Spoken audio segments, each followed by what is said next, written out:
JJ, did you know that today is National One Hit Wonder Day? I didn't, but let me ask my buddy. Hey, Mickey. Hey, Mickey. Hey, Mickey, you're so fine.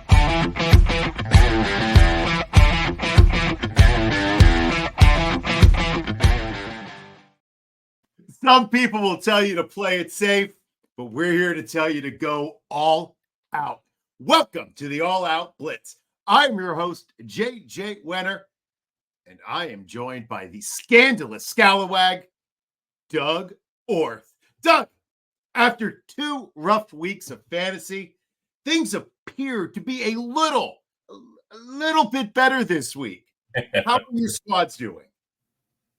How my squad's doing? Well, I didn't do the final count for the week, but I think I was over 500 again, which is a little bit tougher than the first 2 weeks. But I'll give you this example real quick. I had a team that was minus Kenneth Walker, Raheem Mostert, AJ Brown, Cooper Kupp, and Keenan Allen. So that was one team's travails. Nice. Most of the other teams were all right, but we got some more answers. And the good thing about week 3 now is I think it was Chris Berman that said something like once is an accident, twice is a trend, or twice is a pattern, 3 times is a trend. We're through 3 weeks now. We can start developing and identifying some trends. So good. I'm happy for that.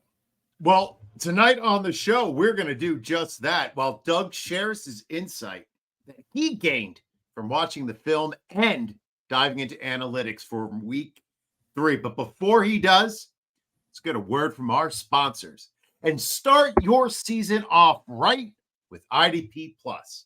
Visit idpplus.com and for a limited time, get 20% off any subscription with the promo code PROPS. Get access to our tools, data, and IDP articles. And don't miss out on our subscriber Discord, where your subscription gets you access to our entire suite of tools. Go to IDP Plus and start your march towards fantasy glory today. And do you have a busy life and eat a lot of fast food? Are you getting tired and looking for a change of pace with your meals?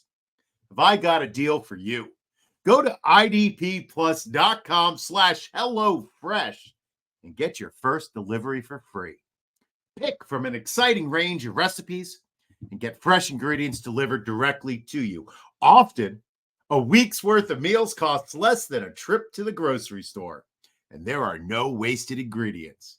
Just visit idpplus.com/HelloFresh and get a free box today. All right, Doug, where better to begin than with the sophomore QB, Anthony Richardson. Now, I watched this game twice this weekend, and I'm struggling with AR. So talk to me, buddy. Talk to me. Week 3 was just the most recent example of the roller coaster ride that will likely define the early part of Richardson's career. Accuracy will likely always be an issue for him because I tried to visualize this, make this as visual as I could for everybody, because he's asked to take a rocket launcher of an arm and often hit a target the size of a soda can. With that said, accuracy can often be improved via better footwork and fundamentals.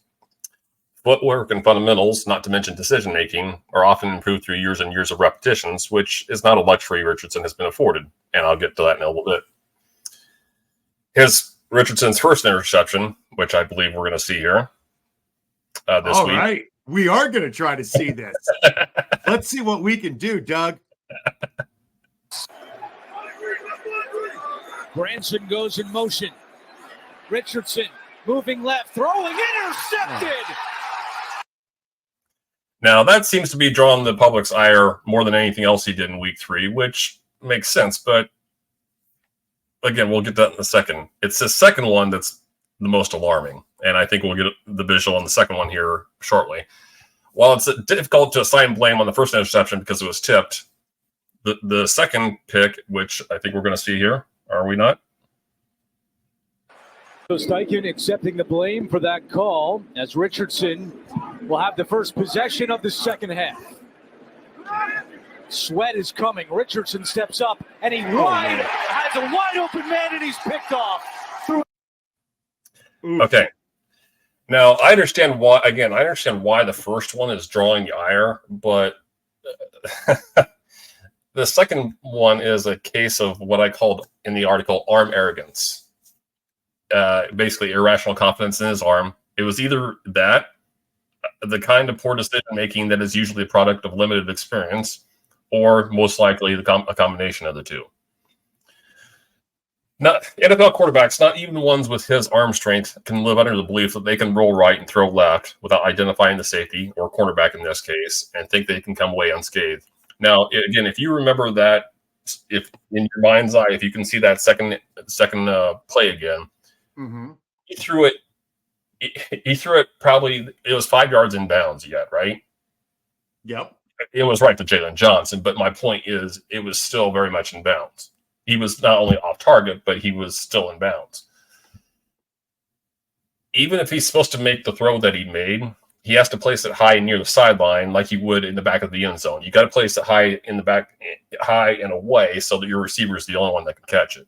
The fact this play was the first one the Colts ran to begin the second half makes it much worse, because he had time to visualize what he was going to do on the play. He could run through any number of scenarios. If I see cover 2, I'm going to do this. If I see man, I'm going to do that. So these are the maddening things that you get with a guy who has such limited experience. And I don't know him well enough to know that he's got irrational, as I said, arm arrogance. But I assume when you see that you can throw the ball 80 yards, you probably have a little bit of arrogance in your arm. Anyhow, as we discussed, JJ, last week, it is the job of a coach or play caller to ask his players to do what they can do well first before asking them to do everything else. Head coach Shane Steichen spoke during the preseason about the need to emphasize Richardson's running ability as opposed to protecting him from injury.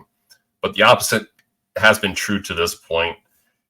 He ranks 6th among quarterbacks with 18 rush attempts, which were well behind Jaden Daniels at 38, Lamar Jackson at 35, Jalen Hurts at 34. Okay, I'm not saying that he needs to be in that group, but if he's the best athlete we've ever seen at the quarterback position, it can't be at 18. You understand what I'm saying?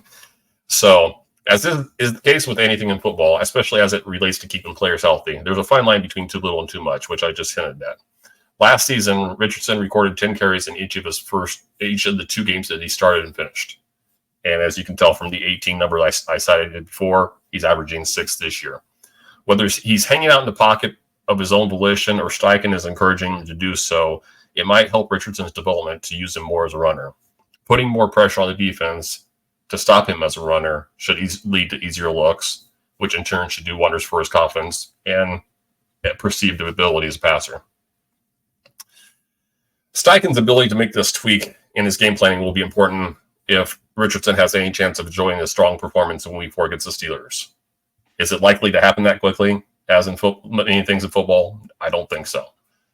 However, any progress that he can make in that regard this week will be critical for Richardson taking full advantage of winnable matchups and eruption spots, shall I say, against the Jaguars in Week 5, Titans in Week 6, and the Dolphins in Week 7.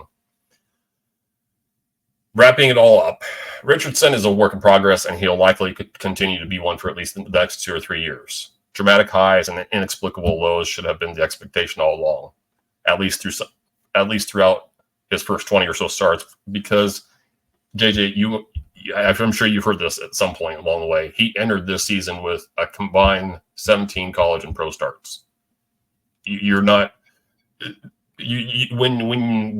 we bet on him this year in fantasy, we were betting on that athletic profile. We weren't betting on this guy's going to pick apart defenses. So anyway, with the sentiment that I just laid out there, that should have never been in question, especially after he missed most of his rookie season with the AC joint sprain in his throwing shoulder that required surgery. What do you think about that all, JJ? This is what I think, Doug.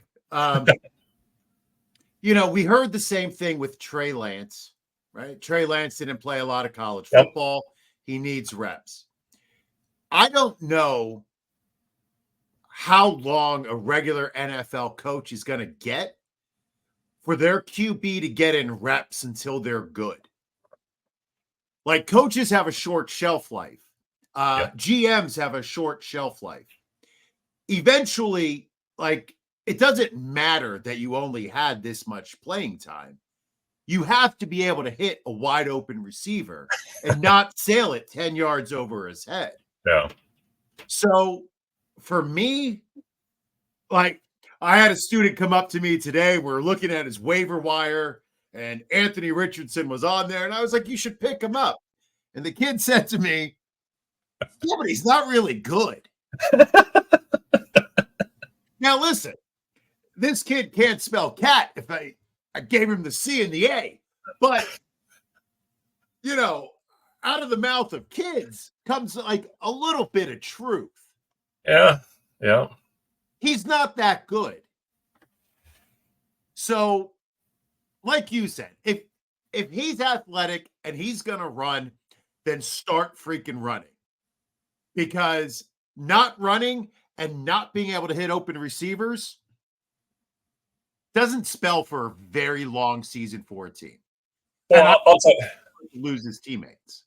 I'll tell you, and there's, as with a coach and GM aren't going to keep their job over on flashes. They need those flashes to become more than flashes. They need flashes to become wins. They need flashes to happen. Okay, we saw it once. Now we need to see it happen 5 times per game, not just once every 3 games. I have in the article, there was a clip from the Houston game where he just absolutely threaded a needle, as accurate as you can be. And he's probably one of 2 or 3 quarterbacks, Josh Allen maybe beating the other one, Mahomes probably, that could have made that throw. On a line, 15 yards, I think it was a deep slant or deep over or a crossing route, something like that, deep cross, whatever. But my point being is the window started out wide, but by the time the ball got there, I mean, it was a thing of beauty. And that was, I have that linked in the article under dramatic highs. I'm not sure that Trey Lance ever gave us that. Trey Lance was also never the athlete and never will be the athlete that Richardson is, which goes back to the point that you were emphasizing, which is to let him be an athlete, let him run more often. The more that you can simplify the game for these great athletes that can eventually become good passers. Richardson will probably never become a good passer, but does he have it within him to be much better? Yeah. Well, I don't think he's a 50%. I think he's better than a 50% completion rate guy. Is he a 65% guy? No, but he never needed to be that. And I don't think that's not the offense I think they're trying to build there. When you bring in guys like A.D. Mitchell and Alec Pierce, now I understand you still also have your 2 guys that are going to draw the most targets, which is, Josh Downs and Michael Pittman. Right. But you're bringing in guys like Mitchell and Pierce because you have this vision that my quarterback's going to throw 15, 60 yards down the field a little bit more often than everybody else will. So am I any lower on Richardson now than I was before? No, I would have thought he was going to be used slightly different than he's been used so far. And if you're striking and you're scared about you're in the season now and you're scared about the injury possibility, okay, well then I don't think that's it. I don't know if he's saving those runs for later in the season. But I don't know what you would be saving it for, Doug. A playoff run? Yeah, if you're not winning games, you're not getting like that. That's the whole point. Like, you have to make the playoffs. And we spoke about this a couple of weeks ago, I believe. I think Lamar Jackson has the single season rush attempts record. It's something like 170. If you're going to have a quarterback that's going to challenge that, it needs to be somebody like Richardson. Richardson is built to handle it. I know he had the injury issues last season, but if you're going to have somebody take that kind of pounding, it might as well be him because yeah. Anyhow. Well, Anywho. we have other things that make us pull our hair out to talk about. So let's move on. I feel like that was a ball joke, and I do not appreciate that, young man. I do not appreciate that. But let's jump to the other side of the matchup. Now, I thought Caleb, once again, had moments where he showed why he went first overall in this game. Yeah. However, and this is a big however, Mm-hmm. whew, that Bear team as a whole, yowzas. What did you see, Doug? Okay, we'll get into the rushing attack, which is the reason I wrote about it. Wrote what we're talking about this here, but I'll tell you what, Shane Waldron is not doing himself any favors, is he? Whatever. I don't get me going, Doug. You know how I am about these crappy ass coaches who can't seem to lose their job. Like he is much better than I could ever dream of being.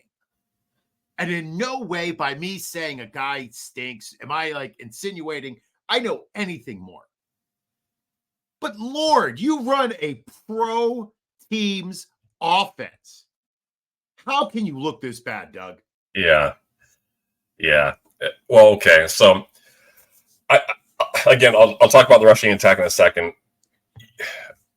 When compared to what Jane Daniels did on Monday, Caleb Williams looks like what happened. But you also saw you saw a lot more flashes, or you've seen a lot more flashes from Caleb Williams, and I think we can blame more than half of the things that he's either questioning or not doing the way we want him to do what he's doing. We can blame that on offensive line problems, which is going to segue nicely into what I want to talk about. You want to pull up that great meme? Okay. This is what is this a picture of, Doug? All right. This is after 3 straight runs up the middle, Shane Waldron, God bless his heart, he decided to run speed option on 4th down and 1. Okay. As you can see, there are approximately, JJ, remind me, how many linemen does the team usually go to the line with? On offense? 5. Yeah. Okay. How many guys do you see on the ground there? 4. How many 4 and one guy chasing 5 guys in blue. How many Colts do you see roughly in the same area as DeAndre Swift there? 5. All 5 are chasing one player. Okay, look. If one game does not tell the story of a season, then one still frame from a game that usually sees teams combine for at least 120 plays is not going to tell us virtually nothing. However, that picture symbolizes the Bears' overall offensive struggles. Something I was blown away by. I knew the Bears' running game was struggling, but listen to this. None of Chicago's healthy running backs are averaging even 1 yard before contact. I don't know how that's possible.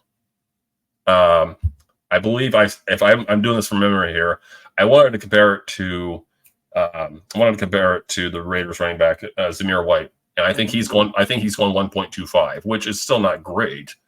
You want to get that closer to 2, but to have each of the Bears running backs was like 0.3, 0.6. It was not good. It was not good.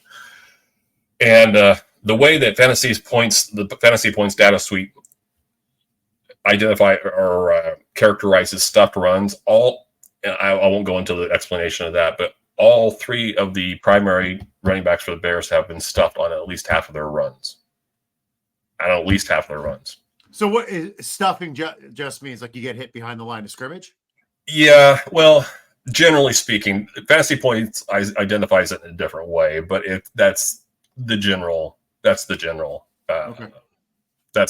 definition I'm kind of working under as well. So, okay, Roschon Johnson might be considered potential savior for the Bears backfield after, get this, churning out 30 yards on 8 carries in his season debut. Blistering. The good news is Johnson walked immediately walked into 12 semi-productive touches in his first game, was more productive than DeAndre Swift has been all season. Mm-hmm. Bad news is it took a career injury to career special teamer Travis Homer to get Johnson on the field, and the presence of the Colts run defense that had allowed an average of 237 rushing yards entering week 3 for Johnson to have a modicum of success. That same defense, it was without their best defensive player, DeForest Buckner. Okay. I think the Bears ended up running for like 60 yards. Give up an average 237 coming into the game. I understand it's 2-game sample, but 237 a game, you get 60 against them. Okay. When running games struggle as much as the Bears is right now, there is usually enough blame to go around. Offense line isn't getting enough of a push. The running backs start pressing and missing holes that they might otherwise see. The quarterback, often a young one, tends to not check out of a loaded box for the sake of establishing the run. That's just a handful of excuses that you'll usually reasons, whatever, that you'll usually get from.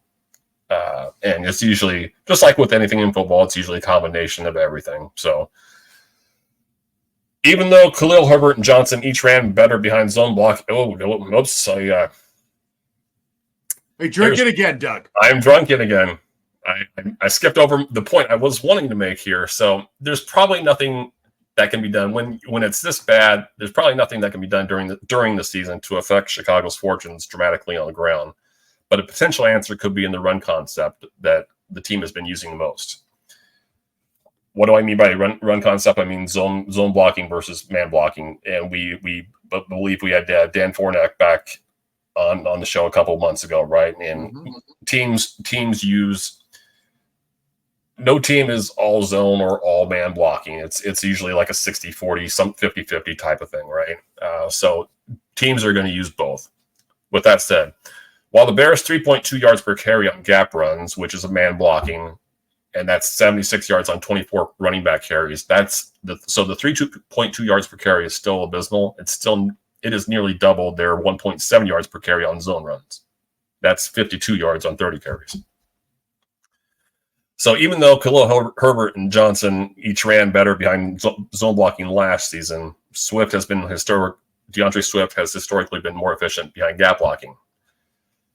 With that said, stylistically, it makes more sense to use more gap runs to accentuate Herbert and Johnson's power and reduce how often Swift has to read multiple blocks. Why am I saying that? Gap scheme plays such as powers and counters, they're more straightforward and typically require a running back to follow his lead blocker or pulling lineman. In short, running backs have to do less split-second thinking. So what's the conclusion? Swift's problem is that he's not been good in either concept this year. 1.8 yards per carry in zone, 2.0 in man. And he's generally operated better as a change of pace back throughout his NFL career. And what's something I want to spell out just as a comparison here. We've seen this the last 2 years with running backs that have left Philadelphia. Miles Sanders left Philadelphia, went to Carolina. Now, I think he's a better back than what he's shown in Carolina, but that's not really the point. DeAndre Swift leaves Philadelphia, goes to Chicago, and you bring in Saquon. Okay. So Swift is now operating behind a below-average line. He was working in Detroit, who has a great line, working in Philadelphia, maybe not quite as great, but still very good. Mm-hmm. We're seeing him operate probably behind the worst line he's operated since he was a rookie. Detroit didn't quite have that line yet. It was starting to build that line, but it didn't have Penei Sewell and so on and so forth. So we're seeing his lack of discipline being exposed now. Why did I work Saquon into this? Because Philadelphia's line got worse in the offseason. They lost Kelsey. They're still having kind of questions at right guard. And what is Saquon doing? He's the RB1, isn't he? He's very good. Talent matters. Yeah.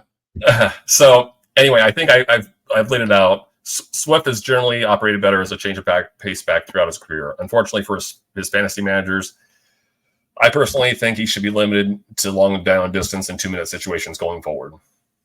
That way you use them in space runs like draws and use them as a kind of like what a satellite back when I think of satellite backs, I think of Reggie Bush. I'm not comparing the two, but you want Swift out in space. And I think those are the situations that you can utilize him the most, are those long down and distance and 2-minute situations moving forward. You have any thoughts about the Bears struggling? Yeah, I do. There was a great play. I believe it was end goal. Like, Bears were ready to trying to score, and DeAndre Carter, I believe that's number 11 for the Bears, came across to block the defensive end, Tyquan Lewis, who proceeded to take DeAndre Carter and basically hit the running back with him. Like, just took a receiver, picked him up, walked back, and like hit the Bear over the head with him until he fell down and got tackled.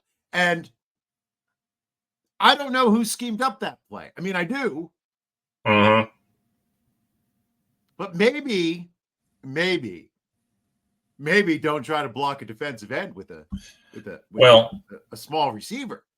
And for those people that are maybe not familiar with, they may be familiar with DeAndre Carter, but they may not be familiar with, they may not be able to think of his size off the top of their head. 5'9", 170, 180. He's their primary return guy. That's not the guy that you want chipping. You don't want him chipping a linebacker or a safety, much less a defensive lineman. So like I said, I watched this game twice, Doug, and I didn't know which side to be more upset at. And I did see Caleb Williams doing, like, there was a play where he got roughed right in the one of the first drives. I think it was the first drive for the Bears. And he did a sidearm delivery, delivered the ball, almost got it to the receiver while getting walloped. And I was like, damn, he stood in there and delivered that ball. And it was a good pass. I just hope he survives, and I hope he doesn't see ghosts. I know that's like the Sam Darnold when NFL Films did him dirty. I'll forever think they did him dirty because that should not have been aired. But I always get nervous when I see rookie quarterbacks taking a beating. And I just hope they're not developing bad habits. But so much of the NFL is coaching. And if you get stuck on the wrong team, with the wrong coordinator, your career might just go away. Yeah. You nailed it with the bad habits. I mean, that's the fear, especially. I mean, they don't have a true veteran behind them. Yeah, they have Tyson Bagent, who's very good for what undrafted, very heady, but he's still developing his habits, just like Caleb Williams is developing his habits. So that sometimes you can shield a rookie from developing bad habits by having that 35-year-old veteran, that Andy Dalton in the room. So, but putting him behind a subpar line and not giving him a running game. But again, I won't say the same thing with Richardson, but similar to Richardson, I've seen enough to know that I shouldn't say no, to believe that each team has their quarterback of the future. Now it's just a matter of, at least in this case, protecting Williams enough that it can happen. Maybe one less receiver and another offensive lineman or two. I mean, they were out there. They were out there to be picked up. But I digress. And, Doug, it is football season. And that means a trip to see your favorite team on the road, right? Well, with Expedia, you get the best prices when traveling, and we are thrilled for our partnership with them. Need a flight to Denver, rent a car in Miami, or a hotel in San Francisco? Go to idpplus.com/Expedia and build the best package to travel to the big game. Now, Doug, I love going to the big game, and I love watching unheralded players who make their living doing the dirty work, getting their chance to shine. This weekend, Juwan Jennings did just that. So I am ready. I have all my future first dynasty on the table, Doug. Should I go all in and trade for him? Well, do you want to win? Yes. Hold on to your first. Hold on to your first. Okay. That was hyperbole before anybody. Now, actually, I'll tell you this. This was not planned at all. Don't be the guy in one of my it's not my $250 dynasty league, but it's a slightly cheaper league. He traded Christian McCaffrey for Caleb Williams today. So don't be that guy. Wow, we should have like a needle. Oh, wait, hold on. Don't we have a sound for that or something? The beauty of it, JJ, is that he made the guy that was offering McCaffrey was one of the league neighbors from me, and so he settled for Caleb Williams. So, congratulations! One quarterback league, mind you, not super flex. One quarterback league. We're not talking about a game. We're talking about practice. Sorry, that goes. Sorry, yeah. I love you, brother. No, I don't know why that came to mind, but yeah, when you said the future first, I'm like, okay, we can make this a dynasty conversation too. Anyhow, JJ, history lesson. I teach history. I'm good at this. Go ahead. All right. There have been 505 instances of a player scoring at least 3 receiving touchdowns during a regular season game in NFL history. 505 instances. 505 instances. 565 instances. Yeah, please take notes. 565 instances of a player amassing at least 175 yards receiving, and 859 instances of a player catching at least 11 passes. Wait, what was the last one? 80? 859. So 505, 565, and 859. Hike. Go ahead. 11 receptions.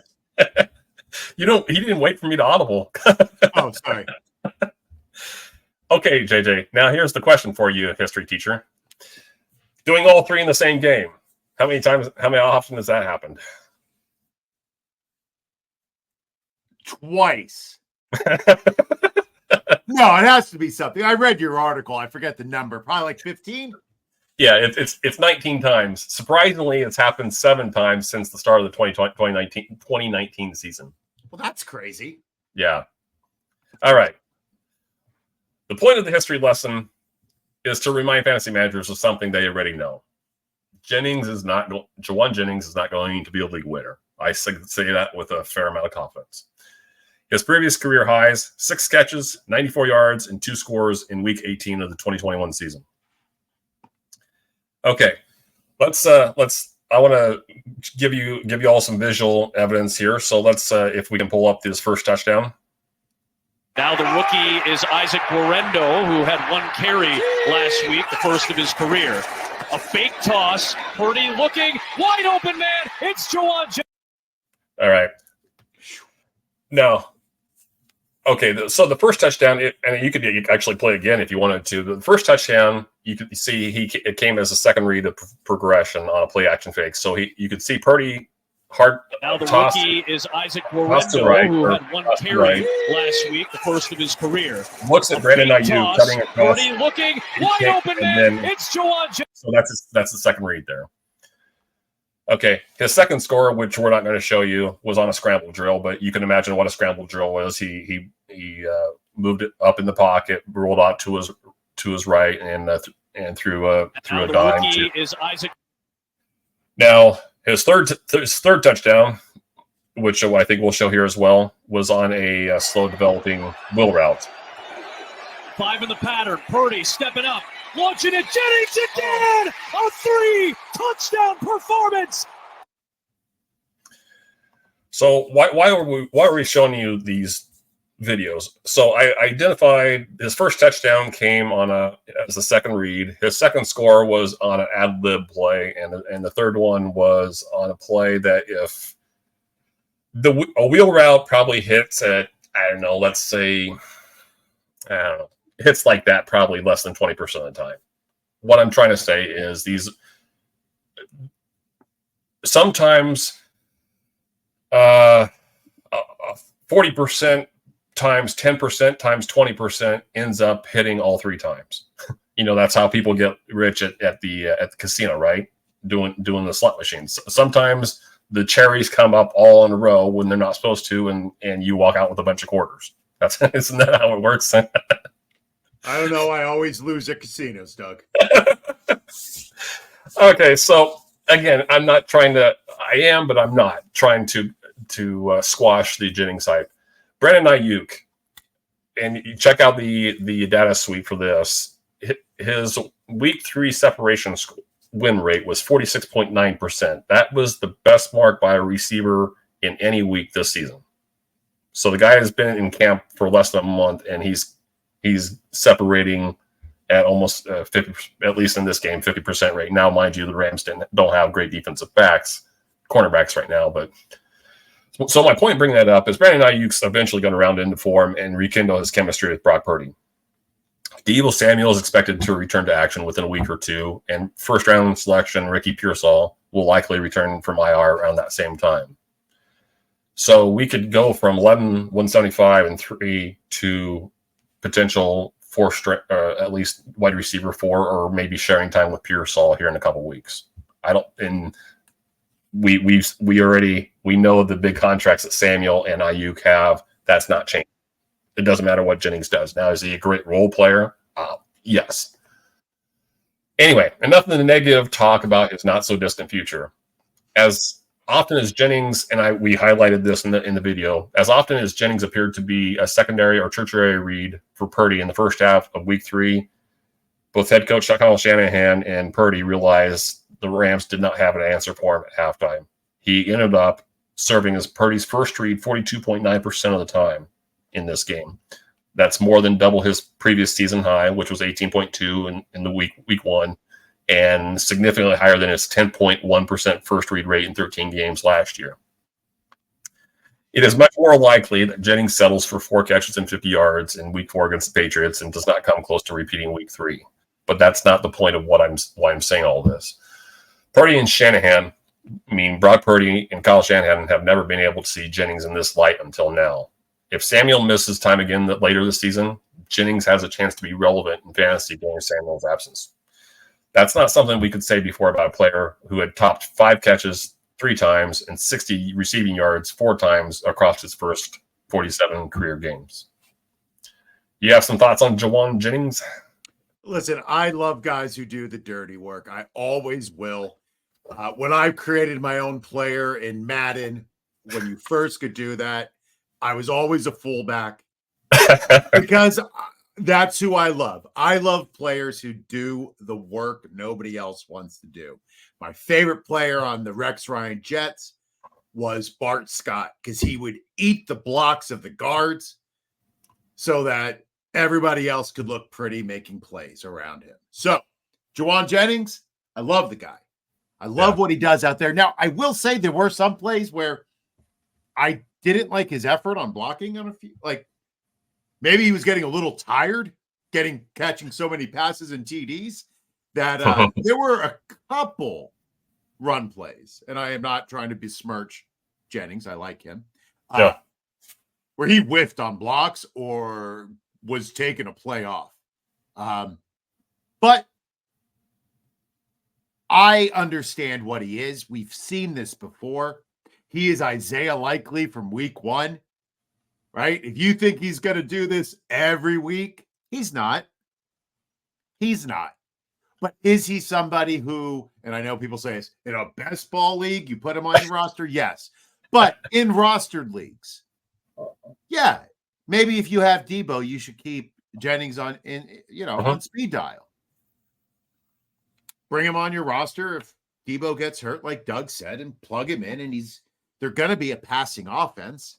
He's going to be open. Ayuk should garner more attention than him. Kittle, when he's healthy, should garner more attention than him. And he's a big, strong wide receiver. So I hope he does have more opportunities. Sorry. Gotcha. I think. Yeah, you made a great point. You mentioned Kittle. That this could have easily been Kittle's game had he been there. And in fact, I think it probably would have been Kittle's game if he had been there. And another interesting point. So I mentioned the 19 instances of a receiver or somebody going 11, 175, and 3 in a game. A fair amount of those instances are Hall of Fame players. One that stuck out to me was Kevin Curtis. You remember Kevin Curtis? Was he the Eagles for a second? That's when he did it. I think it's 2009. He had a game similar to this. Wasn't it early in the season too? I think I want to say it had this in Pro Football Reference. I think it was around week 6. I just remember seeing that name and thinking, oh, that's a blast from the past. That is a blast from the past. But yeah, it was funny. It was funny. I don't know if it was funny or just odd to see. But yeah, there were a fair amount of Hall of Famers on there. What you would expect if you're capable of producing that line, you would say, well, you're probably capable of doing it more often. You would hope so. But he definitely was wide open on some of those passes. Yeah. I don't know what the Colts were doing on defense, but that was a little frightening too. I did see this little nugget before I move on. I did see this nugget. Pro Football Focus did give him how and I have issues with their grading and I have issues with their assigning of some things and whatnot, but they did credit Jennings for beating Tre'Davious White once, and I think it was a safety twice. So he basically beat a safety on 2 of the 3 touchdowns. Now, call me crazy. I have heard Tre'Davious White's name every week so far because he's been burned for a long touchdown every week. Every week. Yikes. Yeah, he was there. He was the one that got burned by Jameson Williams in week 1. And yeah. Brian Thomas in week 2. Was it Brian Thomas? See who did no, that probably would have been Marvin Harrison. Probably. Oh yeah, he did get burned by Marvin Harrison last. Yeah, terrible. Anyway, Doug, you and I both love Diontae Johnson this offseason. We both were shedding a single tear as we watched the first 2 weeks, but are we back after Carolina unholstered the red rifle this week? We back. Okay. We back. You're going to hear me refer to fantasy point status suite statistics every so often, and I think we can say this. It's not a family show so much, but Scott Barrett, who's obviously is pretty important to the data suite. He has a metric. Him and the guys have a metric they called average separation score. The reason I say this is a family show is because he commonly refers it to ass. So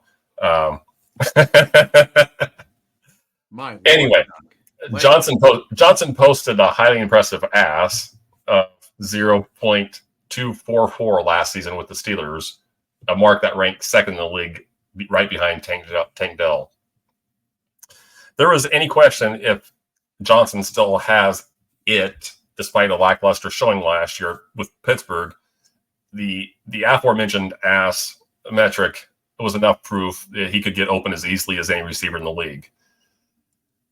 As you alluded to, through the first 2 weeks of the season, however, it appeared that Johnson was going to be victimized by bad quarterback play yet again.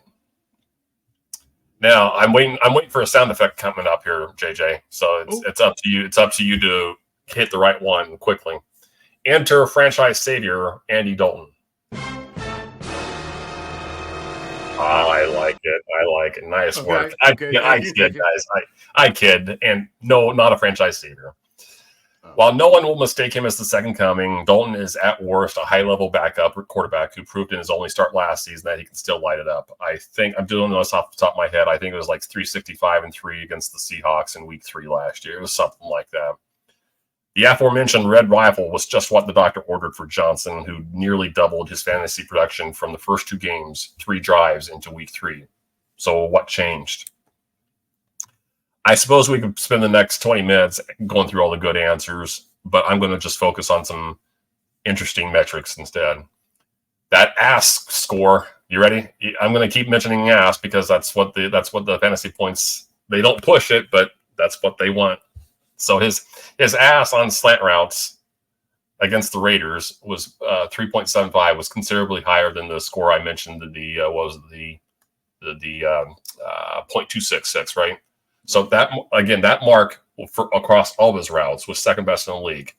So his score on slant routes last week was 0.375, which would have obviously, if that would have carried over to all of his routes, would have been easily number one. Just to give you an idea of what this metric is or what a good number is. His yards per route run on slants in this game was also exceptional. That was 6.22. You're starting to get into, you want your receivers to be at least in the 2 neighborhood. You want your elite receivers to be in the 2 neighborhood. Once you start getting into the 3 neighborhood, you're feeling really good about your receiver. I just told you his yards per route run on slants in this game was 6.22. So he was 2 times better than elite. Okay. Johnson also ran. Doug. What's that? So are you, buddy. 2 times better than elite? Yeah. Yes, you are.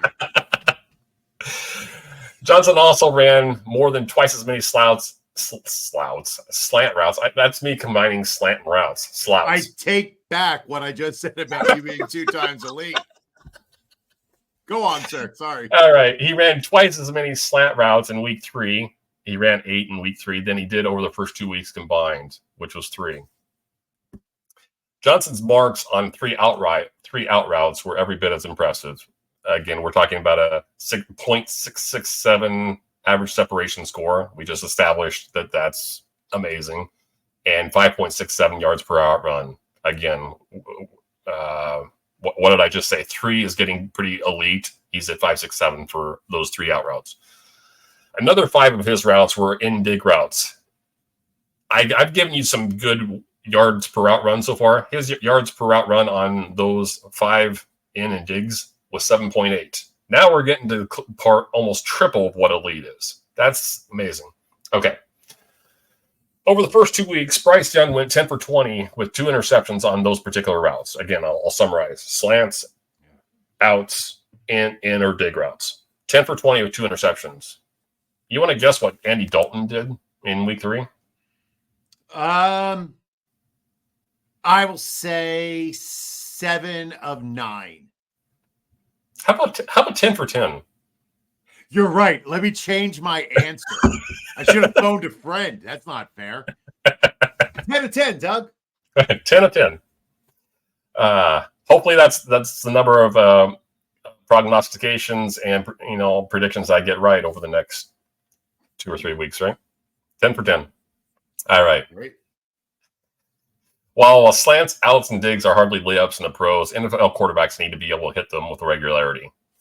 Combined with Young's inability to do that, and then I saw probably at least 3 to 5 different shots of the bewildered look in his eyes. Like you could see that the confidence was gone. You could see that I don't know what I'm seeing. I don't know what to expect.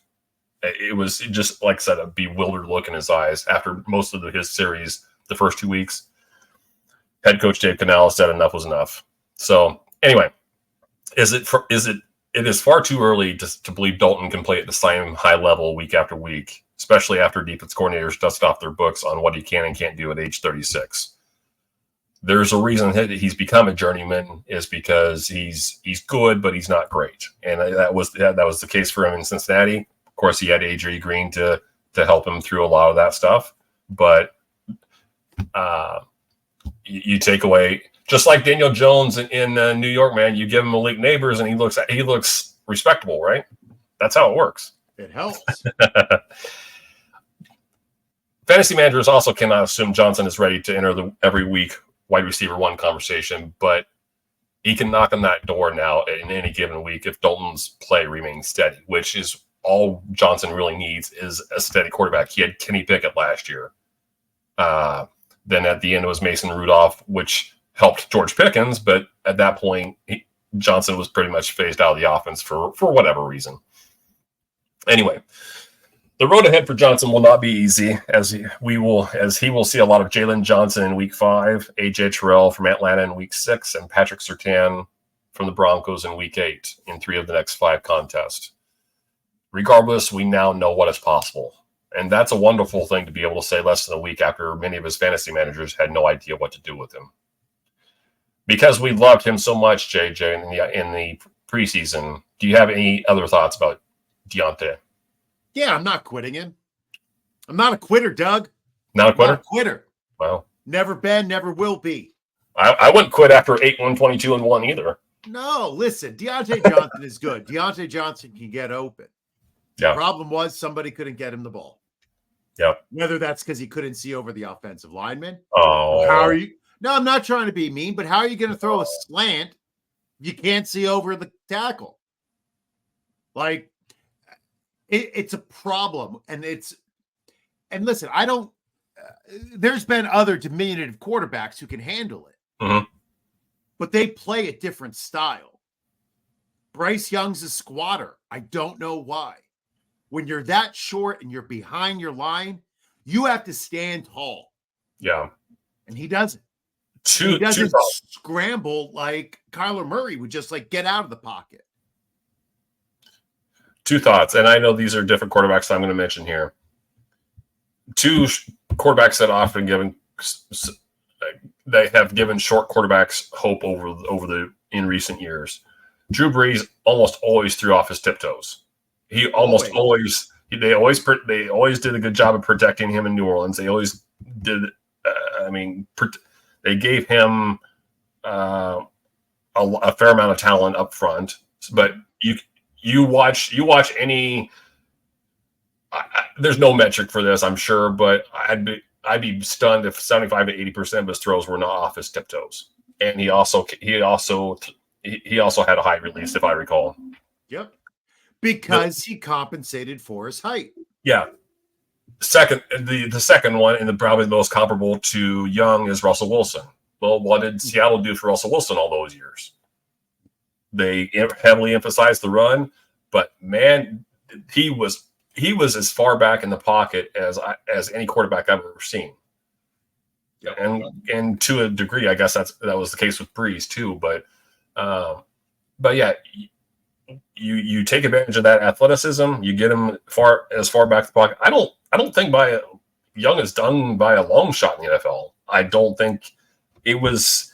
I won't say it was clear to me, but I did have CJ Stroud as the QB1 in the class last year when I was doing my draft profiles, and I remember being very much in the minority in that belief. And I'm not claiming victory because victories aren't claimed after 1.5 seasons. Right. But there was, I don't know who pushed for the trade in Carolina. I think it was probably the owner, Dave Tepper. But the first ingredient to success there would have been finding a way to not trade DJ Moore in that trade. You want your franchise quarterback, I hate the term, but franchise quarterback to have a reliable wide receiver one to throw to.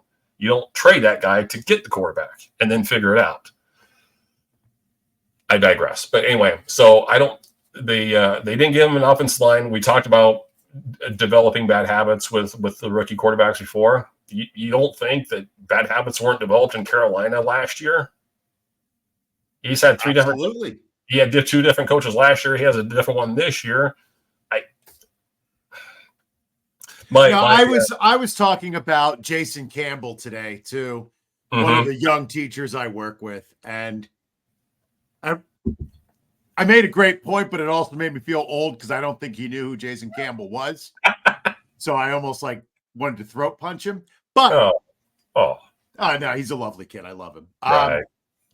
But yeah, Jason Campbell had 6 coordinators in 5 years or something ridiculous like that.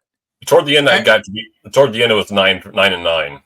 I do remember getting that high.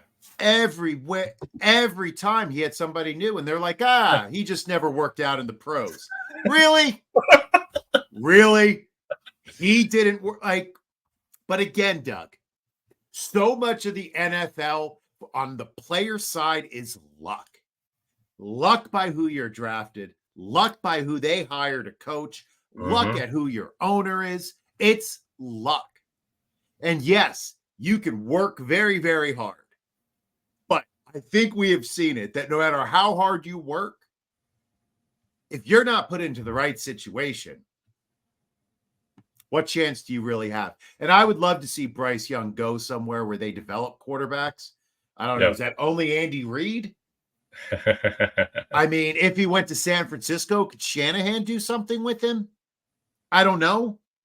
But I would love to see what he could do with a foundational offensive coordinator, a foundational quarterbacks coach, Kevin O'Connell, somebody who will sit him down and work with him. Because I don't know, most of these guys treat it like college, where it's like, you're going to run the system I've always run. You're going to come in, do what I say, and just be better. But I don't know. That's just me being old and grumpy and yelling at clouds, Doug. That's what I do. Get off my lawn.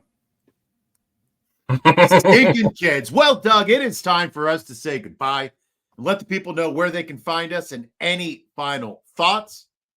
You are up, my friend. Yeah, I have all I'll say today is I have a article, my weekly article with FF Day coming out will be Friday morning, Friday afternoon.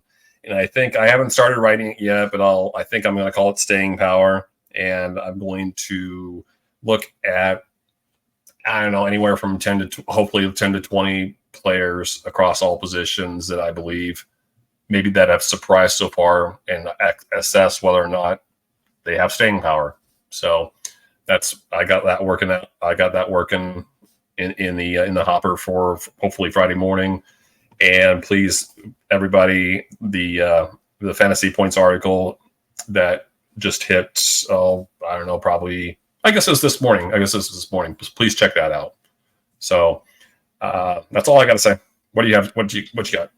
Well, I'm at JJ Wenner on Twitter or X, whatever you call it. Thank you for taking the time to watch Doug and I tonight. Thank you to Doug, of course, for all of his hard work. Make sure you are checking out his content on Fantasy Points and FF Today. The article that dropped today is fantastic. Love reading it. Always do. Catch me tomorrow night on the Rider Dynasty podcast with Jameson and Joe. And remember, when in doubt, go all out. Boat drinks, my friends. Boat drinks. Hey, Mickey, you're so fine. Thank you for watching the IDP Plus YouTube network. If you enjoyed this video, give it a thumbs up and don't forget to subscribe to our channel. Be sure to tap the bell icon to get notified whenever we upload new content.